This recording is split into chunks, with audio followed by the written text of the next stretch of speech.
We bring in Russ Lande now, who's also down there in Florida. He's our NFL draft expert. Russ, what are your thoughts on Jeremy Gallon? Well, I think when you look at Jeremy, you have a very explosive athlete with the ability to change games when he gets the ball out in space. And I think NFL teams feel that if used correctly, he can be one of those guys that fits in today's NFL offenses where 4 and 5 receivers regularly contribute. One of the big names that's there at the East-West Shrine game is Max Bullough. He was a star for Michigan State all year and then, of course, was suspended and not get to play in the Rose Bowl. What are you hearing from scouts about the senior from East Lansing? You know, a lot of the scouts are looking at him and saying, you know, we're not overly worried about the suspension because we know what this kid's about, and you could see it right there on the practice field that this is a tough guy, a team leader. I mean, they've barely been there a few days, and he's already taken control of the defensive huddle.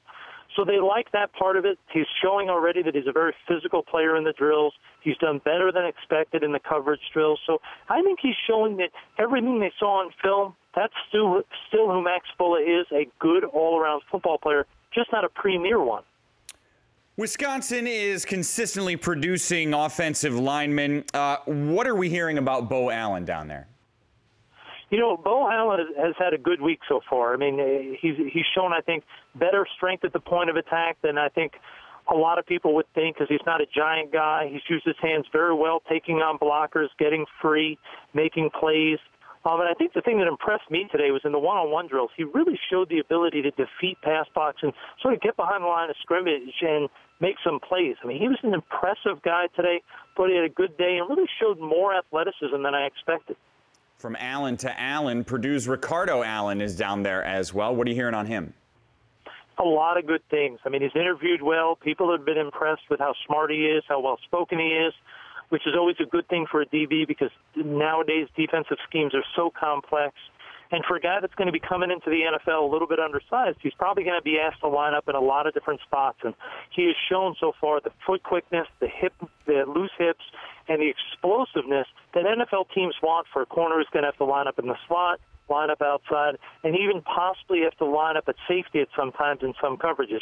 So I think his athleticism, his instincts, and his smarts have all impressed so far.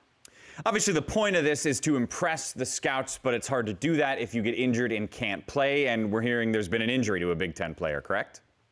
Yeah, Quincy Enunwa, the receiver from Nebraska, injured his hand today. I spoke to two coaches as they walked off the field, and they wouldn't get into exactly what it was. They weren't sure yet, but they said that he had hurt his hand. They expected him back tomorrow. But then after practice, we heard from some other people that he may, in fact, not be practicing again because another receiver was brought in from the other team to sort of take his spot. Russ Lande with the latest from the East-West Shrine game. Thanks, Russ. Enjoy the week. You got it, Mike. Thanks as always for having me.